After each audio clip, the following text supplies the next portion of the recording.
सभी साथियों को नमस्कार। स्वागत है आपका हमारे एक और नए वीडियो में। इस वीडियो में बात करने वाले हैं 1262 की टाइपिंग के बारे में। ओके, अभी थोड़ी देर पहले नोटिफिकेशन आया था 1262 की टाइपिंग का जो शेड्यूल है वो रिलीज़ कर दिया गया है। अब यहाँ पर बात ये आ रही है कि शेड्यूल के साथ साथ में जैसे ही नया एडमिट कार्ड आया है तो एडमिट कार्ड में कुछ नए नए रूल सामने आ गए हैं और ये बहुत ही एक चौंकाने वाली बात है कि इससे पहले कभी भी ऐसे रूल आयोग से देखने को नहीं मिले थे। लेकिन फिलहाल अब आयोग ने थोड़ा-सा अपना चेंज किया है।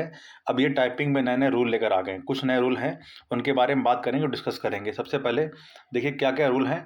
अब उन रूल के अकॉर्डिंग हम आपको अपने सिस्टम पे ले चलेंगे, अपने लैपटॉप पे ले चलेंगे, वहाँ बताएँगे कि इन रूल्स का क्या मतलब है और कौन-कौन सी गलतियाँ आपको नहीं करनी है। क्या है कि नए रूल के अकॉर्डिंग आपने अगर 5 गलतियाँ कर दी हैं, तो माफ़ हो जाएँगी। 5 के ऊपर आपने गलती की हैं और तो उसके अकॉर्डिंग आपके जो सही वर्ड हैं, वो भी कटना स्टार्ट हो जाएँगे।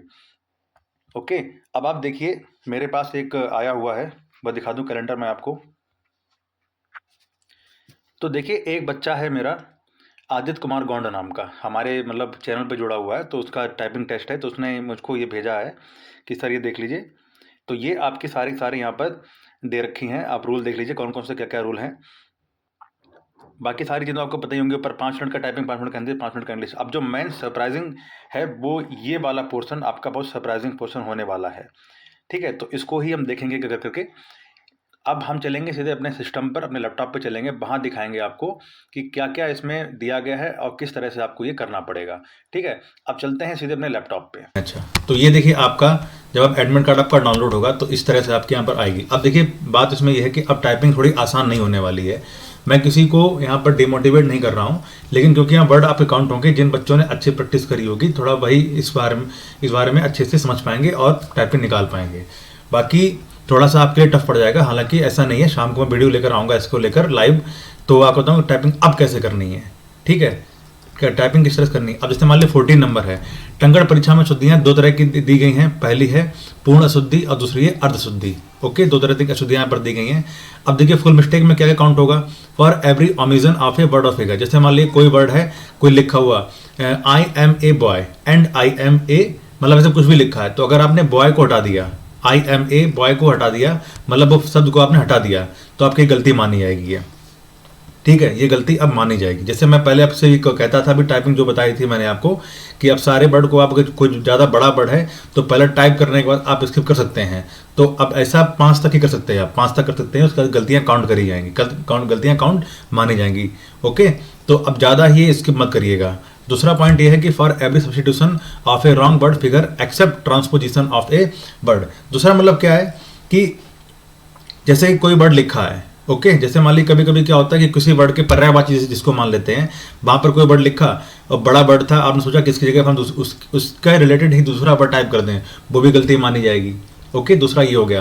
For every addition of a word figure not found in the passage, ये भी वही चीज़ हो गई है कि जैसे आपने कोई वर्ड टाइप किया, अब वो आपका सेंटेंस में नहीं है, लेकिन आपने कहीं बाहर से टाइप कर दिया, जल्दबाजी में टाइप हो गया, किसी तरह टाइप हो गया, तो वो आपकी गलती मानी जाएगी। मतलब सिंपल सा क्या है कि जो पैसेज है वही आपके पास टाइपिंग होना चाहिए। ओके, अगर बॉय लिखा तो बॉय लिखिए, बॉय की जगह डॉग मत लिखिएगा। इसका मतलब थर्ड वाले पॉइंट का ये है। फिर आते हैं अगले, for every spelling error committed by way of repetition और एडिशन और ओमिशन और सब्स्टिट्यूशन ऑफ ए लेटर और लेटर्स। ठीक है, इसका मतलब क्या है, कोई स्पेलिंग आप लिख रहे हैं और लिखने में आपने कोई रिपीटेशन कर दिया। ठीक, जैसे यहाँ एग्जाम्पल भी दे रखा है नीचे, आप देखिए यहाँ पे स्पेलिंग था, अब स्पेलिंग को सेपलिंग लिख दिया, मतलब गलती हो गई है। सैपलिंग लिख लिया, स्पेलिंग लिख दिया, सीपलिंग लिख लिया, अब स्पेलिंग लिख दिया। ओके, इसका मतलब क्या हुआ कि इसे स्पेलिंग आपने एक बार लिखा, ठीक है, अब यहाँ पर स्पेलिंग आपने एक बार लिख दिया यहाँ पे था, तो ये आपका देखा जाएगा। ठीक है, ओके, स्पेलिंग बार। अब स्पेलिंग को सेपलिंग लिख दिया तो भी गलती मानी जाएगी, सेपलिंग लिख दिया तब भी गलती मानी जाएगी, स्पेलिंग लिख दिया तब भी गलती, यहाँ पर डबल एल आएगा, फिर सीपलिंग लिख दिया तो भी गलती मानी जाएगी, और लास्ट में अगर आपने स्पेलिंग सही लिख दिया तब भी गलती क्यों मानी जाएगी, क्योंकि वो वर्ड एक बार आप टाइप कर चुके थे लेकिन आपने रिपीट कर दिया, इस तरह से अब गलती मान ली जाएगी। वही चीज़ यहाँ पर भी है, for repetition of word figure that is I shall. अब देखिए आई शैल बी ग्रेटफुल होना चाहिए था, तो आई शैल 2 बार शैल कर दिया, तो यहाँ पर भी एक की गलती मानी जाएगी। ओके, तो ये आपकी फुल मिस्टेक्स में काउंट होंगी। बड़े बड़े वर्ड हैं तो उनमें फुल मिस्टेक्स में काउंट होगी। अगला पॉइंट आता है कि incomplete word, half type words are be treated as mistake. अब जैसे मान ली ये सारी चीज़ें क्या थी, मैंने क्या बताया आपको, जैसे कोई वर्ड आपको टाइप करना था। जैसे पहला पॉइंट है, पहला पॉइंट क्या क्या रखा था इसमें देख लूँ मैं। अच्छा, फॉर एवरी, जैसे मान लीजिए कोई वर्ड लिखा है आपका IMA, ऐसे ले लेते हैं, बॉय, सॉरी बॉय, ये लिखा है। अब ये टाइप करना था, आपने क्या कर दिया IA बॉय, अब एक बीच वाला गायब कर दिया, M गायब कर दिया, तो ये आपकी एक गलती मानी जाएगी। पहले स्किप कर सकते थे, अब वो उन्होंने ये रूल यहाँ से खत्म कर दिया है। दूसरा पॉइंट आपका था, दूसरा पॉइंट है for every substitution of a wrong word figure except transposition of a word. तो यहाँ पर भी क्या सब्स्टिट्यूशन, जैसे मान लीजिए कोई वर्ड था, आप उसका सब्स्टिट्यूशन ले आए, ठीक है, तो वो गलती आपकी मानी जाएगी। तीसरा पैसेज है for every addition of a word figure not found in the passage. और जैसे मान लीजिए पैसेज लिखा था, जैसे मैं पैसेज को ले लूँ, the word is my family, okay, एक minute, the word is my family, ये एक टाइप करना था, तो आपने लिख दिया द वर्ड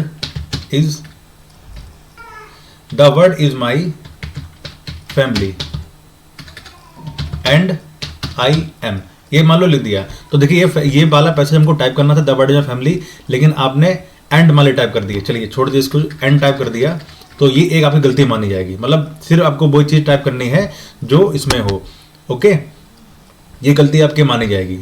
और अभी लास्ट में खुशखबरी भी दूंगा कि इसमें आपकी सारी गलतियां ही नहीं है, कुछ चीज़ें आपके लिए भी अच्छी हैं, ओके। अब अगला क्वेश्चन है, अगला चौथा पैसे मैंने बता चुका हूँ कि स्पेलिंग को अगर आपने एक बार रिपीट कर दिया, ओके, गलत टाइप कर दिया, ये तो आप मान लो गलती तो होती हैं, ये तो गलतियां मानी जाएंगी। सिपलिंग हो गया, सेपलिंग हो गया, स्पेलिंग हो गया, और स्पेलिंग यहाँ पे भी लिखा है लेकिन एक बार रिपीट कर दिया, तो इस वजह से ये आपकी गलती मानी जाएगी। अब जैसे अगला क्वेश्चन है, अगला पॉइंट ये है कि आई शैल बी ग्रेटफुल। अब जैसे लिखना था आपको, ठीक है, और BGREATFU ये आपको लिखना था, बट आपने क्या लिख दिया इसकी जगह पे, आपने लिख दिया ऐसे, मान लेते हैं आई शैल बी, ये जल्दबाजी में आपने टाइप कर दिया, तो ये आपकी पूर्ण गलती मानी जाएगी, ओके, ये एक गलती में काउंट मानी जाएगी।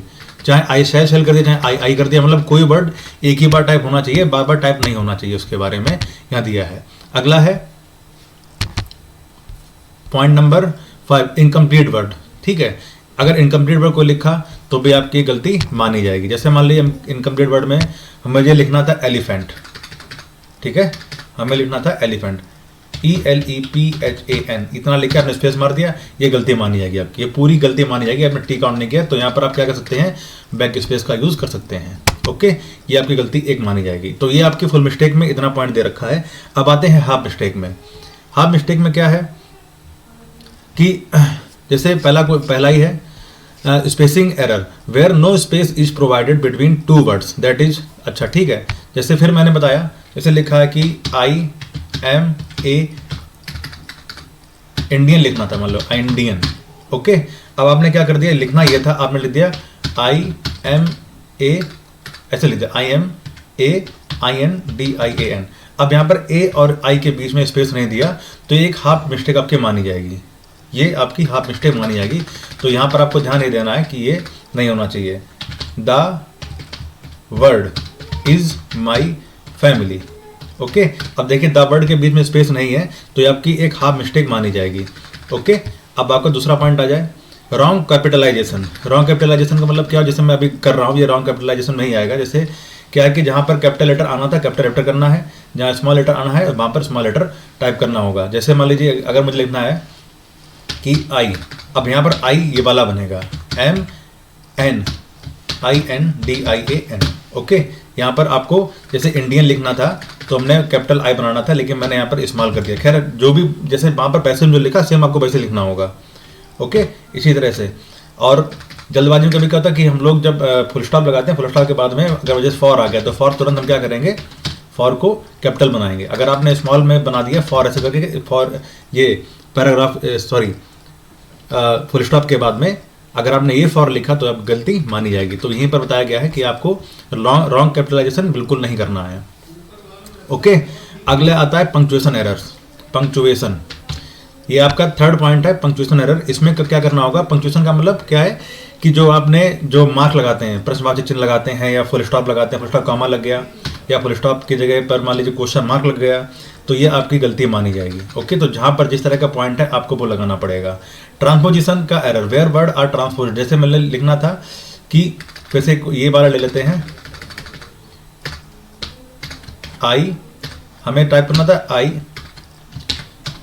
M N I N D I A, ये लिखना था। ठीक है, हमने क्या कर दिया कि M I N D I N ये कर दिया। तो इसका मतलब क्या हुआ कि हमारे जो आई एम लिखना था लेकिन एम आई कर दिया, तो ये आपका ट्रांसवर्स हो गया, आगे का पीछे, पीछे का आगे, तो ये भी आपकी गलती, एक गलती काउंट करी जाएगी, ये मानी जाएगी। ओके, तो आपको ये भी ध्यान देना है कि सारी गलती ना हो, समझे। अगला आता है आपका ट्रांसपोजिशन एरर हो गया। अब paragraph error, half mistake shall be treated as for irrational paragraph where the space are given before starting. ये होता है कि जैसे मान लीजिए आपने जब भी पैराग्राफ स्टार्ट करते हैं, कोई भी पैराग्राफ आपने देखा ही होगा, जब आप टाइपिंग करते हैं तो कोई पैराग्राफ स्टार्ट करते हैं तो पहले टैब दबाते हैं, टैब से अब ये देखिए स्पेस आगे आ गया हल्का सा जो एरर आपका कर्सर, तो यहाँ टाइपिंग होती है। ओके, जैसे ये जैसे लिखा HALFMISTAKE shall be TREATED for EACHIRRATIONALPARA। Okay, और उसके बाद में मान लीजिए कुछ भी टाइप कर दो, ये लो ऐसे कर दो। हम आगे चलते हैं, पैरा दिखाते हैं आपको क्या कैसे इसका मतलब क्या। देखिए यहाँ पैरा बन गया है, अब यहाँ से हम फुल स्टॉप लगा देते हैं। अब अगला मान लो हमको पैरा बनाना है तो टैब के साथ में यहाँ से स्टार्ट होगा। तो ये बताया कि पैराग्राफ हमेशा ऐसे स्टार्ट करेंगे। अगर आपने पैराग्राफ को अगला पैराग्राफ यहाँ से स्टार्ट कर दिया इस जगह पे, तो ये एक आपकी गलती मानी जाएगी। ओके, तो इस तरह की आपके ये सारे के सारे पॉइंट दिए हैं, और किसी बच्चे को इसमें कन्फ्यूज़न हो मुझसे बात कर लीजिए आराम से टाइपिंग को लेकर, और साथ में मैं शाम को लाइव आऊँगा, वहाँ पर भी आप मुझसे पूछ सकते हैं। हालांकि अब अच्छी बात यह है कि एक्यूरेसी वाली बात आ गई है यहाँ पे, तो एक्यूरेसी में आपको ध्यान नहीं देना पड़ेगा कि जैसे मैंने आपको कुछ टिप्स बताए हैं आप उसको ध्यान दीजिएगा। अब ये ना सोचिएगा कि अगर हमारे ज़्यादा गलतियाँ, अब हाँ अच्छी चीज़ यहाँ पर मैं बताना चाहता हूँ, अच्छी चीज़ यहाँ पर ये है, जैसे मान लीजिए आपने कोई वर्ड लिखा है, ये ले लेते हैं, एक वर्ड को ले लेते हैं HALFMISTAKE शैल बी। अब जैसे मान लीजिए हमसे कोई गलती हो जाती है, ठीक है, हमसे गलती मान लीजिए जो ट्री लिख लें TRE ऐसे कर दिया, हमसे गलती हो गई, तो हम क्या कर सकते हैं, इसको यहाँ से बैक स्पेस का यूज़ कर सकते हैं, बैक स्पेस TREATED ये कर सकते हैं। और इससे पहले वाला ट्रीटेड से पहले वाला अगर हमसे कोई गलती हो गई तो मान लीजिए V लिखना था हमको, लेकिन हमसे गलती से ये लिखा था B, और TREATED ये लिखा है, ठीक है। तो एक वर्ड ट्रीटेड वाला, ये ट्रीटेड वाला ये सही कर सकते हैं बैक स्पेस करके, और एक बी वाला यहाँ तक हम अपना सही कर सकते हैं। मतलब टाइपिंग जहाँ जो वर्ड टाइप कर रहे हैं वो वाला, और उससे ठीक पहले वाला आप बैक स्पेस यूज करके ठीक कर सकते हैं, और उससे पहले वाला हम ठीक नहीं कर सकते हैं। तो थोड़ा सा ये आपके लिए सहूलियत वाली बात है, और एक्यूरेसी पर आपको ध्यान देना पड़ेगा। और ओके, तो ये है आपके टाइपिंग का आज एक नया रूल आया है, तो सारे बच्चे ध्यान दें। और 55 से 12 बच्चे अच्छे से ध्यान दें, क्योंकि अब जो बच्चे 55 से 12 की टाइपिंग की प्रैक्टिस नहीं कर रहे हैं, अब वो आज से ही टाइपिंग प्रैक्टिस करना स्टार्ट करते हैं, नहीं तो बेटा आपके लिए बहुत दिक्कत अब होने वाली है, क्योंकि अब इस तरह से आ गया है यहाँ पर। तो अब ठीक है, ये आज का वीडियो छोटा सा आपके लिए है कि टाइपिंग कैसे करनी है। अब इससे रिलेटेड हम लोग शाम को 9 बजे लाइव मिलेंगे, आपको वहाँ बताएंगे कि आपको क्या गलती अब नहीं करनी है और किस तरह टाइप करना है जिससे आप सही बच्चों का टाइपिंग निकल जाए। ठीक है, अब मिलते हैं रात के 9 बजे, तब तक के लिए नमस्कार।